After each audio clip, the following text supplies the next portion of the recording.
Aconsejaría que se fuesen acercando hacia adelante, puesto que en la ponencia el PowerPoint tiene mucha letra y va a ser conveniente que la lean. Estoy acostumbrado. Tengo 2 hijas.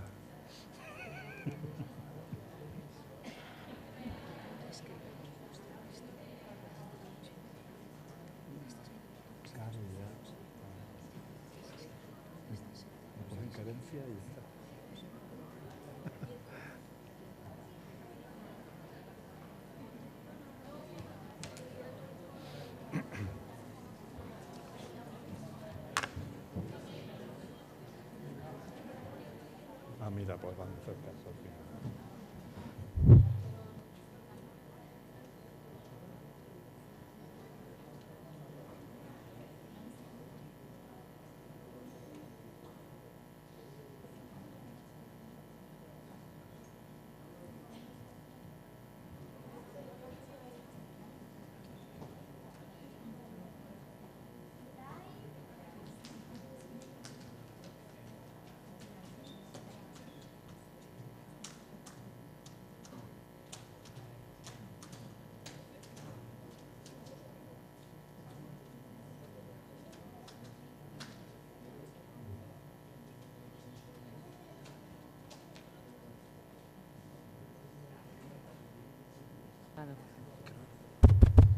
Está encendido. Buenas tardes. Continuamos con el programa del Congreso, con la ponencia que nos va a llevar a cabo Julia Alonso García, titulada La influencia intercontextual en la infancia con autismo. El que les habla es Antonio Jiménez, el otro. No. Es una broma familiar que ya tenemos en la universidad por las confusiones mutuas de nuestros alumnos. Esperemos que solo sea de nuestros alumnos. Bien. La profesora Julia Alonso García nació en Salamanca. Sí, perfecto. No, la fecha He pedido permiso en 1955. Profesora titular de la Universidad de Valladolid, doctora en psicología, licenciada en pedagogía y diplomada en logopedia. Con una trayectoria profesional alrededor de la educación especial, como terapeuta y logopeda en centros públicos ordinarios y como psicóloga en equipos psicopedagógicos hasta el inicio del curso 99-2000, fecha en la que la excedencia voluntaria dio paso a la actividad en exclusiva en la Universidad de Valladolid como profesora contratada en la Facultad de Educación y Trabajo Social en el Departamento de Psicología. Entre otras publicaciones, destacamos Educación familiar y autoconcepto en niños pequeños, del año 2003, también en el mismo año Escalas de identificación de prácticas educativas familiares, Niños y niñas en riesgo social, del año 2012, y en prensa La profesión de la educación social, atención a la infancia con discapacidad. Les dejo con la profesora Alonso. Muchas gracias, Antonio Jiménez. No sé si es 1 o 2. ¿Se oye bien? No se oye. A ver, y da el cable hasta aquí. ¿Ahora? ¿Sí? Vale, pues decía, muchas gracias, Antonio Jiménez. No sé si sois 1 o 2, no sé cómo os numeráis. Bien. Muchísimas gracias, y muchísimas gracias no solo a Antonio Jiménez, sino también a la organización en general. Gracias por darme la oportunidad de estar aquí con todos vosotros. Mi intención hoy es preferentemente o casi exclusivamente colaborar en la lucha y en la sensibilización de un colectivo muy vulnerable y yo creo que no es suficientemente conocido. Vamos a intentar colaborar con nuestro granito de arena esta tarde a ver si conseguimos algo. Yo creo que todos los que estamos aquí y todos los que nos estén siguiendo online tenemos muy claro, tenemos asumido la necesidad de adaptación del entorno en personas con problemas motores, en personas con problemas visuales, en personas con problemas auditivos, pero me hago la pregunta de si realmente también tenemos esa información en personas con trastorno del espectro del autismo. Yo no sé si realmente tenemos tan asumido esa necesidad de adaptación al entorno. accesibilidad universal y diseño para todos. ¿Qué quiere decir eso? Y lo tenemos recogido en leyes, lo tenemos recogido en marcos legislativos que nos recuerdan la necesidad de accesibilidad y el derecho de la accesibilidad universal. Diseño para todos los ciudadanos y accesible a todas las personas, a todos los ciudadanos, a todos los usuarios. Por lo tanto, a todas las personas, tengan o no tengan discapacidad. ¿Y las personas con autismo? Son medidas, se supone, de acción positiva para prevención o compensación de aquellas desventajas, de aquellas diferencias, especiales diferencias que les caracterizan a determinados colectivos. Y vuelvo a preguntar, ¿y las personas con autismo? Para hablar del autismo, aunque voy a pasar muy rápidamente la parte teórica, como ya han hecho otros compañeros míos, lo tenéis en el libro, pero sí por lo menos para intentar contextualizar a qué nos estamos refiriendo cuando decimos personas con trastorno del espectro del autismo. Y voy a intentar luego abreviar y decir personas con TEA. Cuando yo diga personas con TEA, estoy diciendo personas con trastorno del espectro del autismo, para no decirlo tan largo. Me voy a apoyar en un manual a nivel internacional, en el manual de diagnóstico y trastornos mentales de la Asociación de Psiquiatría Americana. Este manual no solamente describe y hace un listado de los trastornos, sino también nos marca los criterios de diagnóstico. A lo largo de su trayectoria, desde mediados del siglo pasado, lógicamente ha tenido, además de muchísima polémica, ha tenido modificaciones importantes, modificaciones algunas muy significativas, como podemos ver incluso en las dos últimas versiones, la revisión del DSM-4 y la última versión, la última edición, que fue el DSM-5, si no recuerdo mal, en mayo del 2013. Allí, en esta última versión, se hicieron cambios cualitativos importantísimos. Por ejemplo, la idea del continuum en función de la severidad, de la intensidad de la severidad del trastorno, en lugar de esos grupos tan excluyentes entre sí, tan homogéneos, por ejemplo, pero no quiero profundizar. Con respecto al autismo nos pasa exactamente lo mismo, hay diferencias cualitativas importantes desde la primera edición hasta la última. Voy a pararme en la anterior, voy a pararme en el DSM-4-TR, voy a pararme porque aquí se recogen, dentro de los criterios de diagnóstico, se recogen tres grandes bloques en los cuales deberían de estar las personas que están diagnosticadas de autismo, de trastorno, bueno, en ese caso sería de autismo. En ese momento no se llama trastorno del espectro del autismo, sino trastorno generalizado del desarrollo, que incluye a unos subtipos.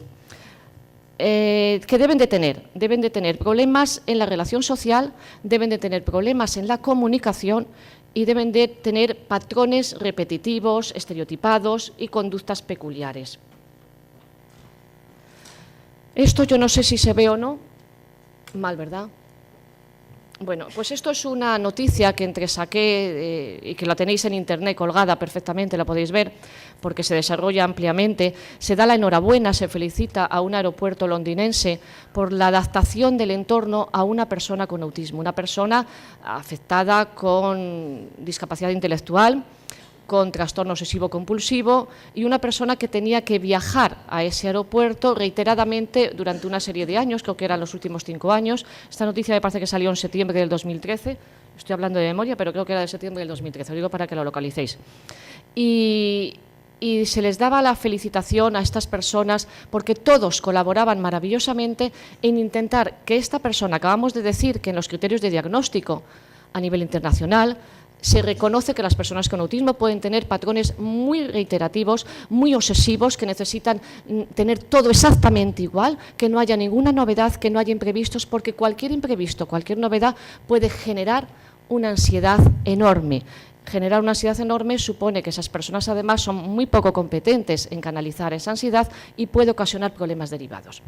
Bien, lo que trataban es de sacar el billete con antelación suficiente para que fuera siempre en el mismo asiento, llegara por la misma puerta de embarque, le atendieran en el mismo mostrador, las tiendas y los accesos de los pasillos estuvieran con los mismos letreros y tuviera el mismo número el autobús que le llevaba desde la terminal al avión, de tal manera que todo fuera exactamente igual, para que esa persona se sintiera segura, se sintiera tranquila y no tuviera esos problemas de ansiedad. Bien, eso es un ejemplo.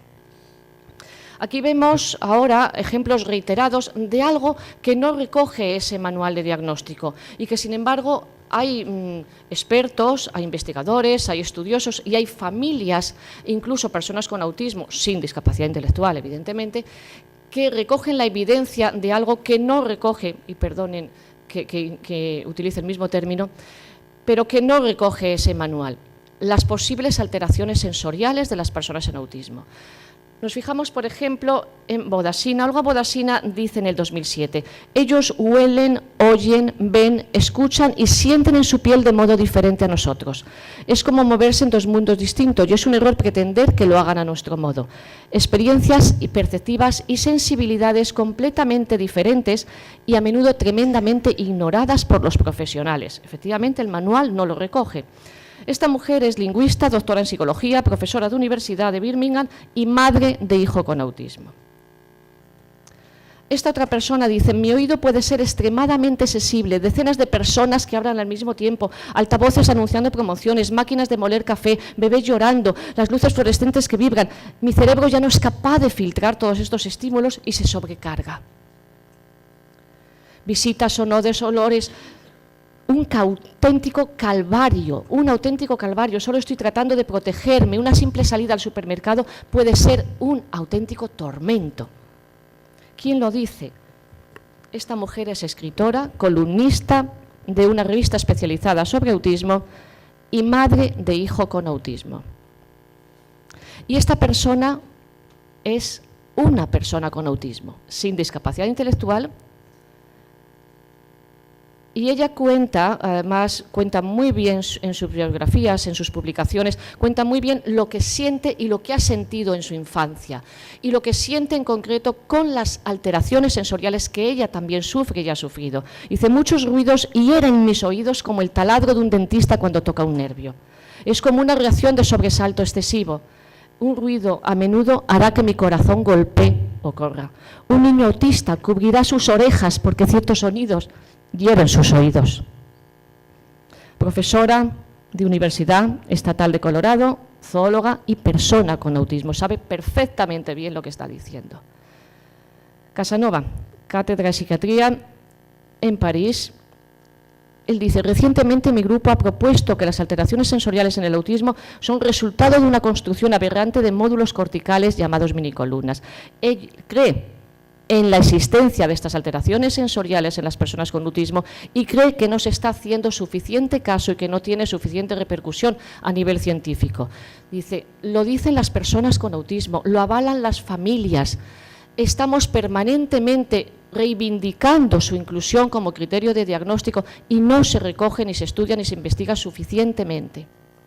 Aquí tenemos diferentes referencias bibliográficas que sí que estudian y que sí que han estudiado. Incluso yo os diría que también tenéis, si queréis mirar, una que ha salido recientemente en la revista de INFAD, en el Congreso último de INFAD de abril de 2014, de la Universidad de Valencia, que han hecho un estudio sobre la prevalencia del procesamiento sensorial con respecto a la severidad en el trastorno del espectro del autismo y a la presencia o no de trastorno del espectro del autismo y presencia o no de procesamiento anómalo a nivel sensorial. Estos son porcentajes de algunas investigaciones en las cuales ellos encuentran, unas del 2008, el 97, el 96, en las cuales se encuentran porcentajes altísimos de anomalías en el procesamiento sensorial de personas con autismo. En unas han encontrado el 100%, otras el 80%, el 60%, es decir, porcentajes altísimos. Diferentes tipos de exploraciones se han hecho a nivel de autobiografías, a nivel de neuroimagen, de cuestionarios. Registros han servido para saber si existe o no existe, pero aún así yo insisto que está muy baja el aval científico todavía. Sin embargo, sí que ya empieza a reconocerse a nivel profesional. Y a mí me gustaría que ahora viéramos un vídeo, es de 2 minutos, que no es, voy a insistir en que no es representativo en absoluto de la totalidad de las personas con trastorno de espectro del autismo, con TEA, pero yo creo que nos ayuda y nos invita a hacer un poco de desarrollo de empatía. Nos ayuda a ver la necesidad de esa empatía y a la necesidad de la adaptación del entorno hacia esa persona con autismo que quizás sufra alteración sensorial, en este caso acústica, muy grave. ¿Qué tiene que hacer el entorno? ¿Nos ponemos nerviosos, le gritamos, nos enfadamos ante su reacción, le sobrecargamos a nivel estimular o deberíamos hacer lo contrario? Vamos a verlo. Sí que pediría que me apagaran las luces, por favor.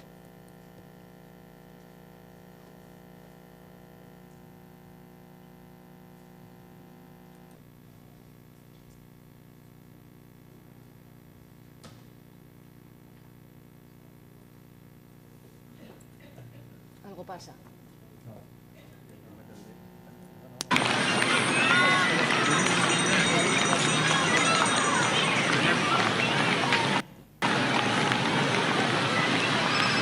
Lo tenéis en YouTube, lo podéis localizar perfectamente.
¿Lo habéis visto? Y ha tirado la bandeja. No es la reacción de ella.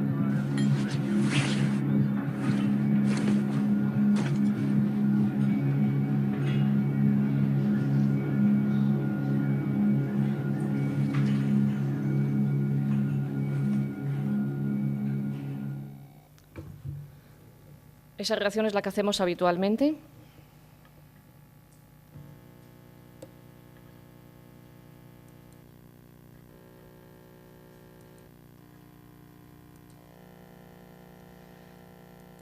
Otro vídeo, otro niño, esto es en Perú.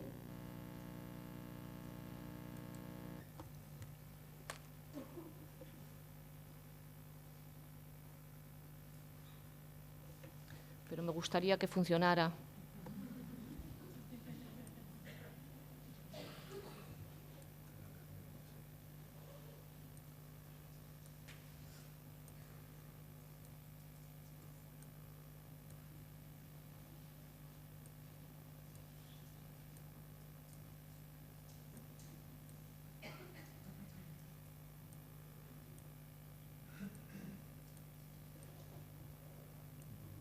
No, es que quiero llegar aquí. A este.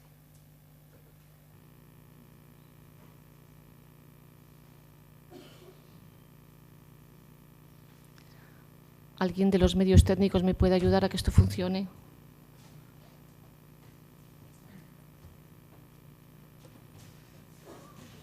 Dedicado de lleno a su cuidado. Sí, es que quiero llegar al minuto 308. Es que el otro no interesa, entonces. Minuto 308 quiero.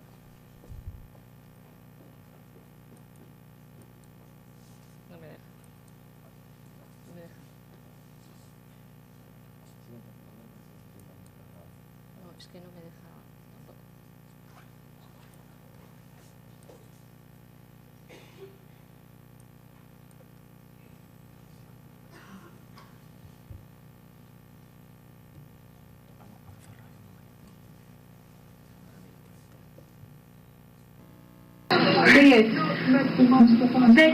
Betty. Siguen Betty.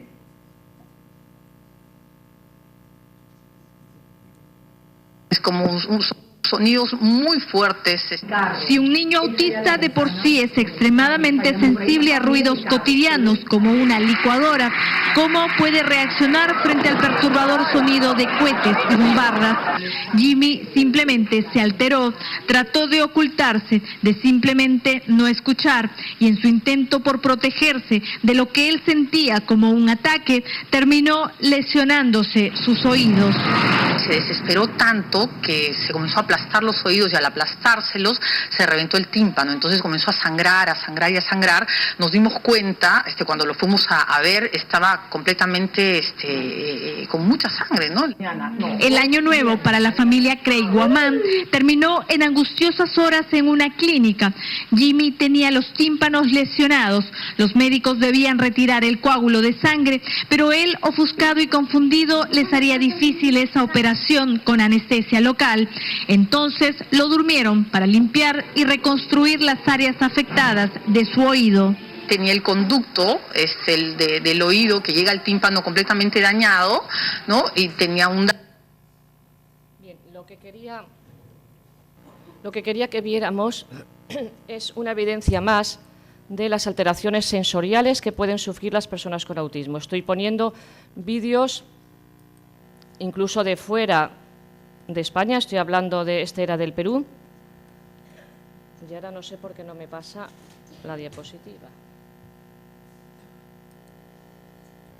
Ahora, bien, no hay resultados concluyentes en los diferentes estudios, las diferentes investigaciones sobre las posibles alteraciones sensoriales en las personas con autismo. Es verdad que no hay resultados concluyentes, ni en la prevalencia en cuanto a los distintos receptores sensoriales, es decir, la existencia de esta problemática en función de las distintas modalidades sensoriales, ni tampoco en función de su evolución a lo largo de la edad.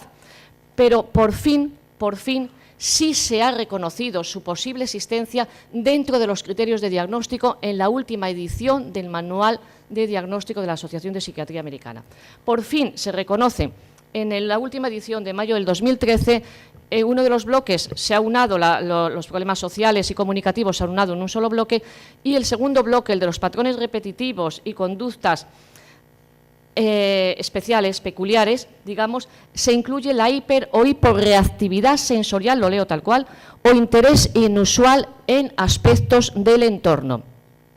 Efectivamente, en general, se suele admitir que puede haber tres patrones habitualmente anómalos, como puede ser la hipersensibilidad a ciertos sonidos, a ciertos estímulos del entorno, sea por la vía sensorial que sea, la hiposensibilidad, es decir, un umbral mucho más bajo, incluso al dolor, a la sensación del dolor, y un tercer patrón que sea esa anomalía en la búsqueda inusual de actividades, de experiencias, de tareas que nos aporten una información sensorial claramente diferente a la que tiene cualquier otro niño o niña de su edad.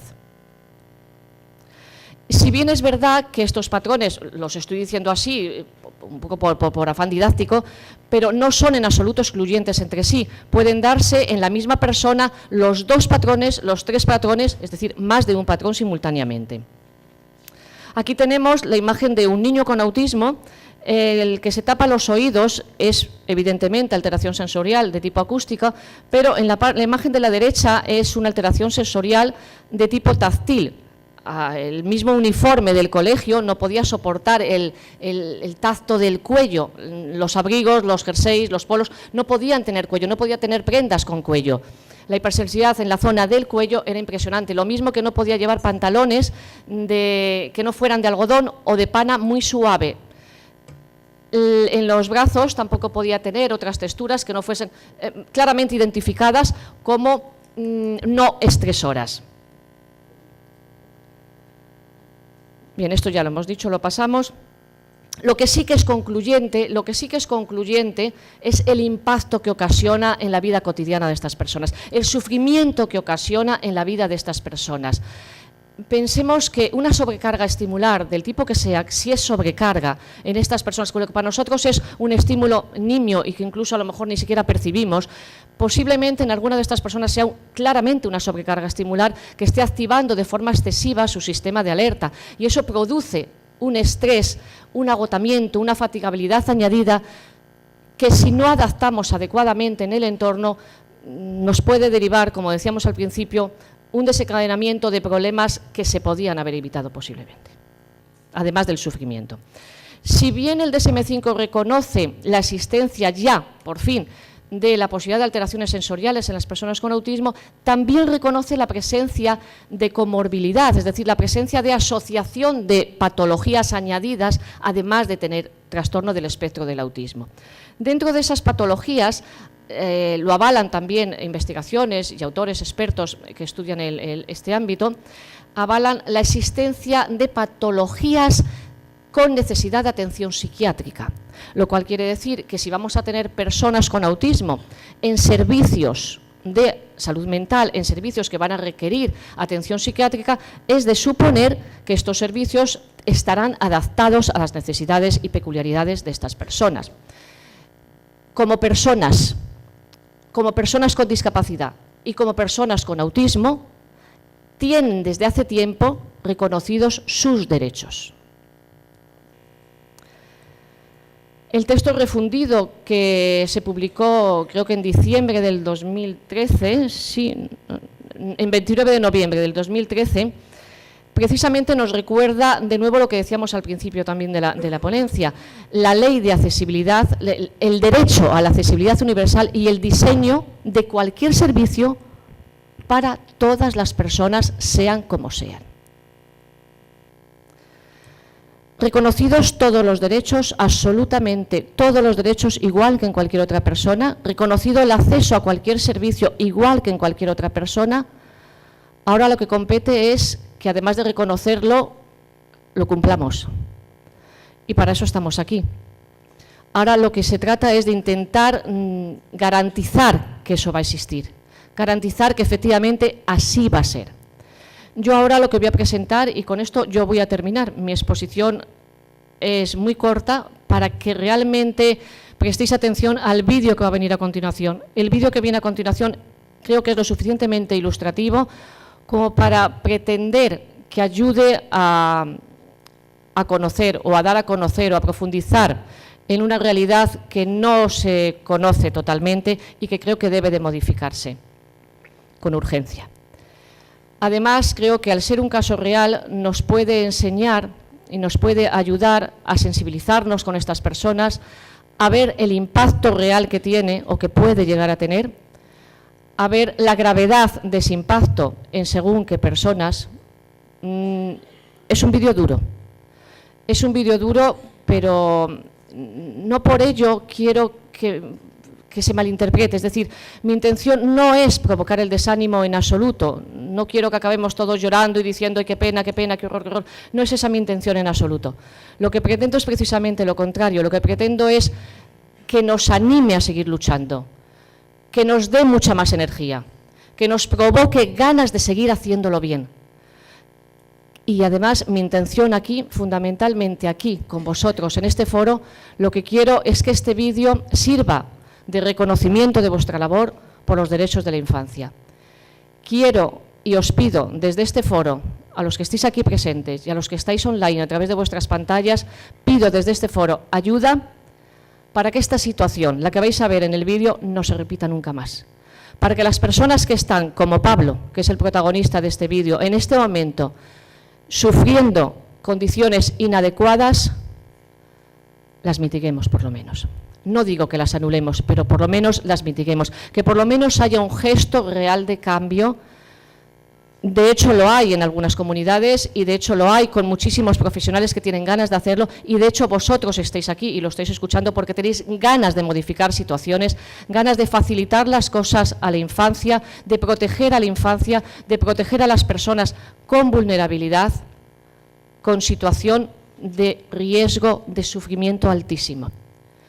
Yo de verdad desde aquí pido ayuda para que todas las personas que estáis luchando por los derechos de la infancia no os olvidéis por favor, de un colectivo tan vulnerable como las personas con trastorno del espectro del autismo. Os necesitan y os necesitamos. Muchísimas gracias.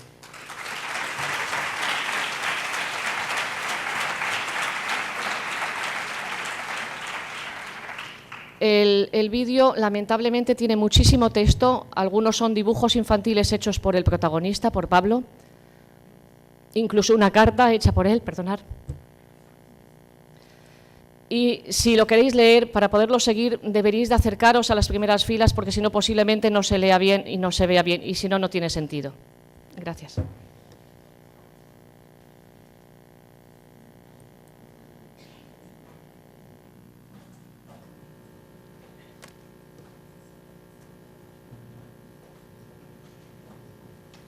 Lo tenéis colgado en YouTube también en la página de FESPAU y si queréis la organización os facilita la dirección, el enlace.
Hola, soy Pablo. Yo quiero que un sitio alguien donde me pueda ayudar para no tener descontroles y no tener esa carga dentro y la necesidad de descargar. Muchas gracias.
He salido porque la madre de Pablo, Julia, así me lo había pedido, sabiendo perfectamente que necesitaría unos minutos para recuperarse. Cuando yo empecé a recibir mensajes en mi correo electrónico sobre una persona que se llamaba Julia Alonso, sabiendo que me dedicaba a la intervención con menores en contexto de riesgo, ofreciéndome un link a un vídeo que es el que vosotros habéis visto, no sabía qué quería, qué pretendía, más cuando era un tema de autismo que yo no trabajaba, y recibía en todos mis correos de las dos universidades, de Huelva a Sevilla, en Hotmail, email, cada vez que se promocionaba una formación. Una mañana de sábado, cuando me levantaba temprano a trabajar, antes que se levantara mi familia, me propuse abrir ese correo, a ver que esa señora que tantas veces me escribía correos, qué es lo que quería. Más que abrir el correo, abrí el vídeo, a ver el vídeo. Y mientras veía el vídeo me dije, bueno, le voy a escribir, le voy a decir que bueno, que podemos hablar. Y cuando vi el final del vídeo, no sabía que tenía que escribirle, pero no le escribí. Un día Julia, estando en mi despacho de la Universidad de Sevilla, me localizó. Y a partir de aquel día empezamos a colaborar. Lo que ustedes han visto en este vídeo es una vulneración. Han salido de diferentes textos de los derechos, de diferentes instrumentos garantistas de los derechos fundamentales de la infancia, como la Carta de los Niños Hospitalizados o como el máximo, la Convención Internacional sobre los Derechos de la Infancia, que conmemoramos en este congreso, como bien saben. Y se han expuesto pues esos textos, ¿no?, donde se ve la vulneración fundamental de los derechos, ¿no?, de la infancia y también de los niños hospitalizados, ¿no? Esto es un ejemplo claro de por qué a veces es necesario que desde el punto de vista profesional y desde las diferentes disciplinas que nos congregan aquí, que no solamente la de educadores, sino también la de personas del ámbito jurídico, pues por eso es tan importante defender los derechos de la infancia. Y por eso es tan importante organismos u órganos como el Consejo Independiente de Protección de la Infancia, para que los niños y niñas, y en definitiva todos los ciudadanos, pero en este caso que nos ocupa, los niños y niñas, puedan tener esa garantía, ¿no?, ya sea en un hospital, ya sea en cualquier otra parte. Julia tiene un gran compromiso con la sociedad, ya que Pablo hoy no se encuentra entre nosotros, sí que permanece su espíritu. A Pablo va dedicado el libro oficial de este congreso, como tantos otros niños del mundo. Y al fin y al cabo, Julia lucha por una causa, en este caso niños o personas con espectro autista, pero hay otras tantas más, ¿no? Yo era consciente, ya con esto termino, yo era consciente de que este vídeo iba a causar situaciones como las que estoy observando, y en principio le pedí a Julia, nos vimos en Sevilla para hablar de esto, ella se desplazó exclusivamente para hablar conmigo, ella es de Valladolid, bueno, estaba en Málaga, y yo recuerdo que yo en principio me mantenía firme en la idea de no proyectar el vídeo, ¿no? Pero bueno, hoy me siento orgulloso, ¿no?, de al final haberle hecho caso a Julia y de que este vídeo haya sido proyectado. Porque es importante la sensibilidad, pero también la implicación, ¿no? Julia decía que no iban a hacer preguntas, porque ella se está moviendo por todo el mundo con esta causa y ya su experiencia sabe cuál es. Pero a mí me gustaría que hiciéramos preguntas. Cada uno hallar con hasta donde quiera llegar con la pregunta. Es una ponencia que al fin y al cabo habla, a Julia, como bien a mi compañero Antonio Jiménez, como bien la ha presentado, es psicóloga de la universidad, por lo tanto es una profesora experta en el ámbito, y la ponencia es una ponencia que requiere todo su rigor académico, científico y metodológico, y ella está trabajando con grandes psiquiatras en esta lucha. Pues os pido, por favor, dos cositas: que hagáis preguntas y un aplauso, que no quiero que sea ni a Julia, ni al Congreso, ni nadie, sino a la memoria de Pablo.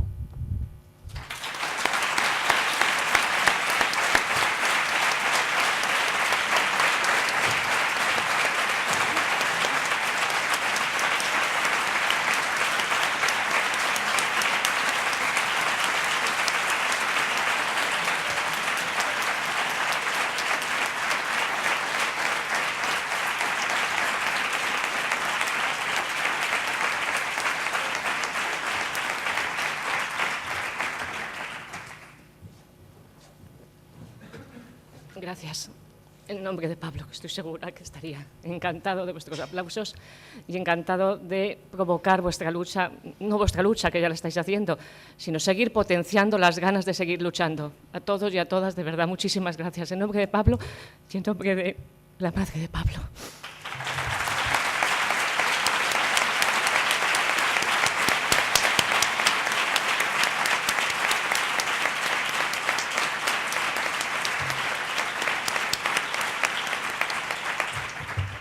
Y ahora sí, estoy dispuesta a contestar a las preguntas que me hagáis. Había una serie de papeles para recoger vuestras preguntas. Yo, mientras llegan, pues me gustaría dar las gracias a Julia por el hecho de haber podido transformar su dolor en algo positivo, que de camino ya no va a ayudar a su hijo, pero sí a otras personas que están en la misma situación que él. Me parece que ha sido un acto de valentía. Me gustaría decir que en este momento recibo cartas, mensajes de madres desesperadas que tienen a sus hijos en situaciones similares. Pablo no es el único caso, en absoluto. Esta realidad sigue existiendo y tenemos que seguir luchando juntos. Yo creo que hay 3 pilares importantes en este tema. El mundo de la psiquiatría, sin duda, yo quiero trabajar con ellos, estoy trabajando con ellos y voy a seguir trabajando con ellos conjuntamente. No busco enfrentamientos, sino lucha conjunta, que sea útil. El mundo del autismo, exactamente lo mismo. Precisamente acabo de venir del Congreso Nacional de la Asociación de Profesionales de Autismo, de AITAPI, dispuestos totalmente a luchar. Llevan muchos años, tanto desde el mundo de psiquiatría como desde el mundo del autismo, llevan muchos años luchando. Esto no es algo nuevo en absoluto, llevan muchos años luchando, pero sí que es verdad que hay reticencias, que hay obstáculos y que nos está costando mucho dar pasos para que estas cosas no pasen, ¿no? Mientras tanto, hay personas que están sufriendo muchísimo. Los pasos son lentos y sabemos que esto es un proceso lento, pero no por eso debemos de parar ni debemos de desanimarnos. Decía que uno de los pilares es el mundo de la sanidad, otro pilar es el mundo del autismo, de los profesionales, las familias, y otro pilar importantísimo es el de los derechos de la infancia, el derecho de las personas y los derechos de las personas con discapacidad, y dentro de ellas las personas con autismo, las personas con discapacidad intelectual, las personas con problemas de comunicación, esas personas que se encuentran totalmente indefensas cuando bueno, pues tienen lamentablemente que utilizar este tipo de servicios. Pues es la primera vez que me pasa, que hay una pregunta. Después del vídeo no suele haber preguntas. Sí. Tiene que ver con las ganas de poder diagnosticar tempranamente a este tipo de personas, ¿no? Dice, ¿cuál es la forma adecuada de realizar un diagnóstico precoz del autismo? ¿Es posible? ¿Qué indicadores de diagnóstico? Que yo creo que está un poco, ya lo has dicho. Indicadores de diagnóstico. Gracias por tu generosidad. De nada. Pero bueno, la verdad es que este no era el tema, pero sí que yo os invito a que os metáis en las webs, sobre todo de las páginas de autismo, de profesionales de autismo. Se está trabajando muchísimo en la detección precoz, muchísimo. Tenemos muchísima información ya sobre ello. Sí que es verdad que con los casos que no son tan... que digamos que no están asociados con discapacidad intelectual, que no tienen esa severidad que tienen los casos más graves, es más difícil detectarlos. Si dentro de la familia no hay un profesional, no siempre es fácil, pero sí que, por ejemplo, se ha conseguido algo que hasta hace unos años no había, el cribado dentro de pediatría. Hasta hace bien poco en pediatría estos niños pasaban desapercibidos.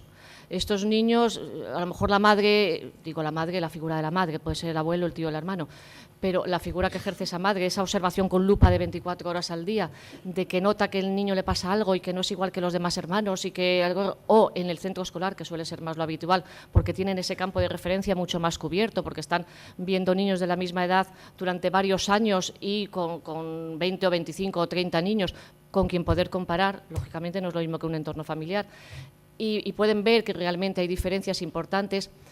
Insisto que ahora hay unos cribados, unos protocolos de actuación que les pasamos a los pediatras, que les pasan a los pediatras, para que ellos pregunten, es un tipo cuestionario, ellos pregunten a los padres con el fin de que si se ve alguna señal de alerta, no me puedo parar a decir todas las señales de alerta, todos los indicadores, hemos dicho algunos en los manuales de diagnóstico, pero sí que esos indicadores de detección precoz, de atención temprana, sí que se les empieza a ver y se empieza a pasar con este cribado desde pediatría para ver si hay esas señales de alerta e inmediatamente serían derivados.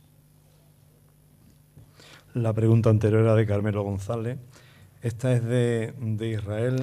Perdón, si quiere profundizar en el tema, no tengo inconveniente después o en otro momento. Lo digo para no monopolizarlo con una sola pregunta. En primer lugar, te da la enhorabuena por la ponencia. Dice, ¿cree usted que la sensibilidad sensorial es algo que puede ir mejorando con el tiempo? ¿De qué manera? No hay, ya comentamos también a lo largo de la sesión pasada, que lo hice tan rápido, pero no hay resultados concluyentes. De hecho, cuando se han hecho estudios tipo sin más longitudinal, en el cual se ha intentado ver si había una diferencia, si había fluctuación con respecto a la severidad, a la intensidad de esa hiper o hiposensibilidad, a esa alteración sensorial, o si cambia de modalidad sensorial, no hay resultados concluyentes. En algunos estudios se dice que la primera etapa, en la etapa más infantil, en las primeras edades, es más hiporreactividad, hiposensibilidad, y que en las edades posteriores hay más hipersensibilidad. Pero luego hay estudios que no avalan esto, entonces no te sé decir. ¿Quién es? ¿Carmelo? La segunda era Israel, pues ya te digo, yo no he encontrado resultados concluyentes suficientemente rigurosos como para poder decirlo. Nos hace una pregunta, le hace una pregunta a Isabel, que dice: trabajo como celadora en un servicio de urgencia. Los profesionales sanitarios no estamos preparados para atender a personas con TEA. ¿Por qué no hay información sobre este tema a todos los niveles? Eso es lo que pretendemos, precisamente. Efectivamente, es curioso que tengamos que estar, cuando vamos a estos servicios, pidiendo favores y dependiendo de la sensibilidad y la buena voluntad y buena intención del profesional, de la persona que tenemos delante. Hay muchísima gente y, desde luego, la gente no lo hace mal por voluntad propia, la gente lo hace mal por desconocimiento. Nadie quiere actuar mal porque sí. O sea, yo eso no me lo creo.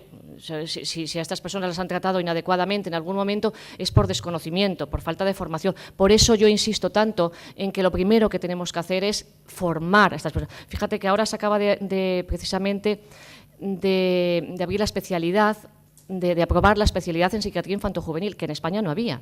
Se acaba de aprobar. Qué momento más bueno para trabajar estos campos, qué momento tan bueno para formar adecuadamente a los profesionales. Y no me refiero ya solamente al campo de la psiquiatría, me refiero también a lo que está diciendo esta compañera, que es celadora, a todo el personal sanitario, a todas las personas que nos rodean. Fijaros que normalmente, cuando llegamos, por ejemplo, a un servicio de urgencias, automáticamente se activa el protocolo de actuación adecuado para cada tipo de patología, para cada tipo de especialidad. Que llevan con un problema respiratorio, inmediatamente le ponemos oxígeno. Que llega un problema traumatológico, inmediatamente hacemos radiografías. Sabemos perfectamente lo que tenemos que hacer en cada uno de estos casos. Sin embargo, cuando llega una persona con, ya no digo solo con TEA, cuando llega una persona con agitación motora, por ejemplo, no sabemos qué hacer.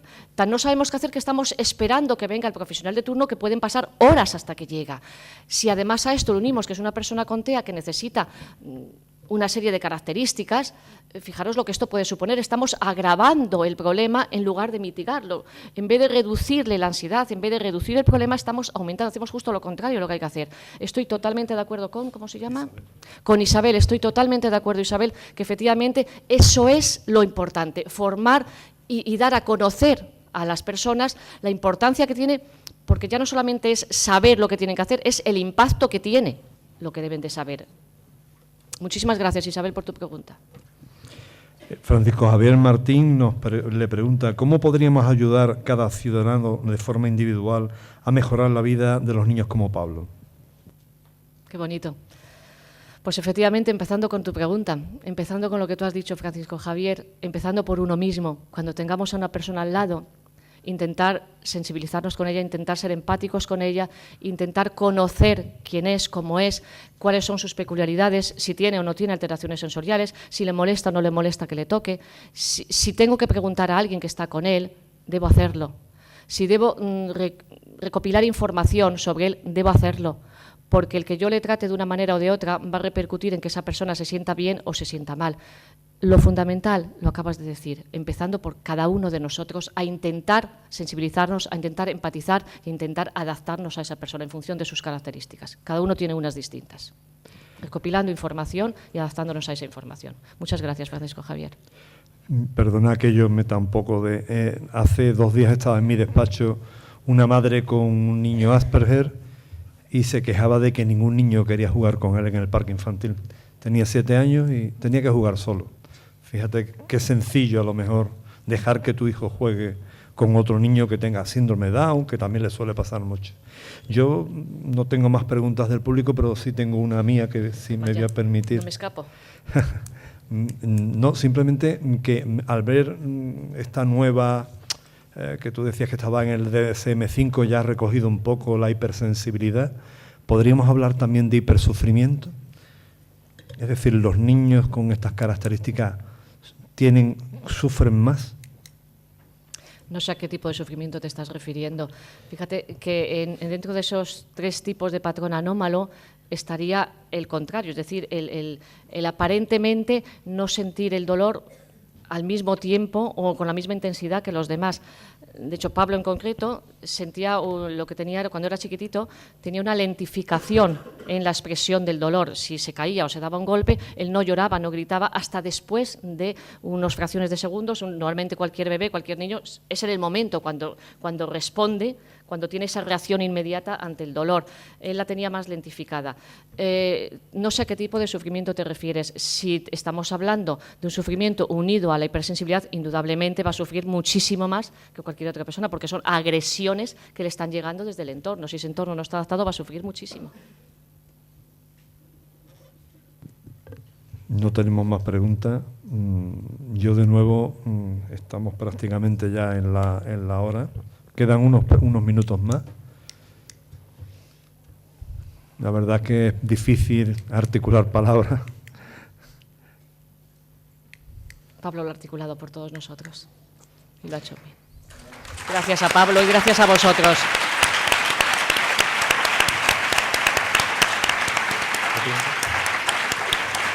Una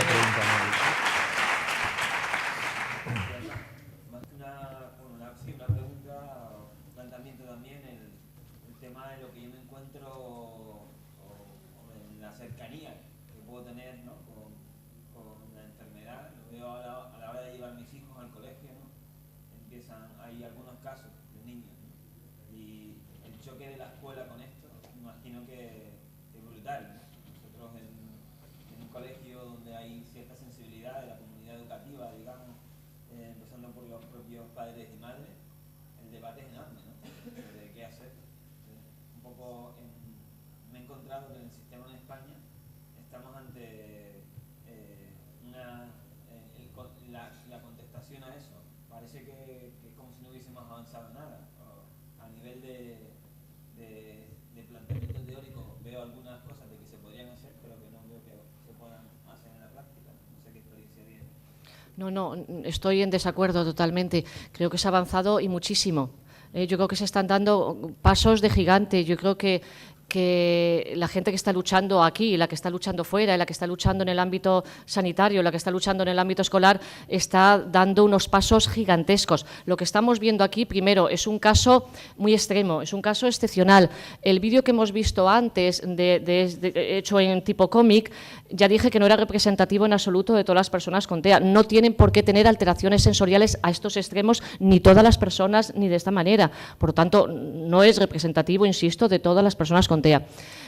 Con respecto a los centros escolares, hay centros que funcionan maravillosamente, hay profesionales a los cuales hay que reconocerles un mérito enorme, altísimo, en todos los ámbitos, en el autismo, en el escolar, en sanidad, en servicios sociales. Yo estoy de verdad hiper agradecida a los profesionales, no solamente de Pablo, de todas las personas que están en la situación de Pablo y que han estado. Lo que, sin embargo, quiero con este vídeo y con la situación de los hijos de otras madres que están actualmente sufriendo situaciones similares, es que avancemos más, que sigamos haciendo pasos de gigante, porque hay cosas a las que no hemos llegado y tenemos que seguir llegando. Pero no quiero que esto se convierta en el desánimo, el qué mal lo hemos hecho, qué mal lo estamos haciendo, esto no sirve para nada, fíjate los años que llevamos y no hemos avanzado. No, en absoluto. Llevamos muchos años luchando por el mundo de la discapacidad, por el mundo de la diversidad en el ámbito escolar, en sanidad están luchando muchísimo por adaptar los protocolos, hay guías de buenas prácticas desde FEAS, desde FEAFES, desde un montón de entidades, desde el mundo del autismo, desde el mundo de la discapacidad intelectual y los trastornos del desarrollo, se está luchando muchísimo desde el mundo de la psiquiatría. Lo que pasa es que nos sigue quedando muchas cosas por hacer en el tintero y por eso yo quiero poner este vídeo para que todos juntos sigamos avanzando y sigamos haciendo pasos de gigante. No, en absoluto estamos sin dar pasos, en absoluto. Se están dando y muchos, y muy bien. Por eso quiero reconocer la labor de los que lo están haciendo y quiero que sigamos juntos y que sigamos transmitiéndonos energía para seguir luchando juntos porque hay muchísimas cosas por hacer y mucha gente sufriendo. No busco enfrentamientos, insisto, busco ayuda conjunta. Bien. Gracias. Muchas gracias, Julia. Preguntaría, en la experiencia, es decir, yo no quiero entrar no quiero tener una lectura negativa del tema, pero para mí es la experiencia que me he encontrado entre el protocolo o los planteamientos de qué hacer. Me encuentro con que, por ejemplo, los orientadores de los centros escolares, en un caso concreto, por eso te digo que seguro que hay experiencias súper positivas, y era un poco en ese sentido de la imposibilidad de la comunidad escolar para responder a un protocolo que se establece, ¿no? Porque nos encontramos con esto, pero me lo encuentro en el mundo que yo controlo más, que es la diversidad cultural o la gestión, veo la imposibilidad, las muchas cosas que se podrían hacer y que se ha avanzado, digamos, desde planteamientos, pero la dificultad fuerte para realmente poder ejecutarla, ¿no? Quizá en vez de Julia Alonso te deba de contestar Antonio Jiménez porque es orientador de centro escolar. Te cedo la palabra. Bueno, yo la verdad no tenía preparada nada, ninguna ponencia. De todas formas, ya terminamos porque damos paso a la siguiente ponencia. Las dificultades son grandes y los recursos muy pocos. Pero también es cierto que, por lo menos en el mundo que yo me desenvuelvo de la educación, hay mucho voluntarismo y ganas de avanzar ante los obstáculos y también gente inmovilista. Pero yo creo que cada vez vamos siendo más. Gracias.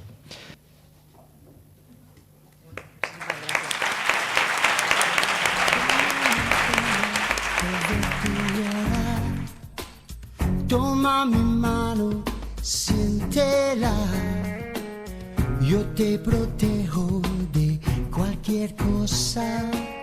No llores más, aquí estoy. Frágil te ves,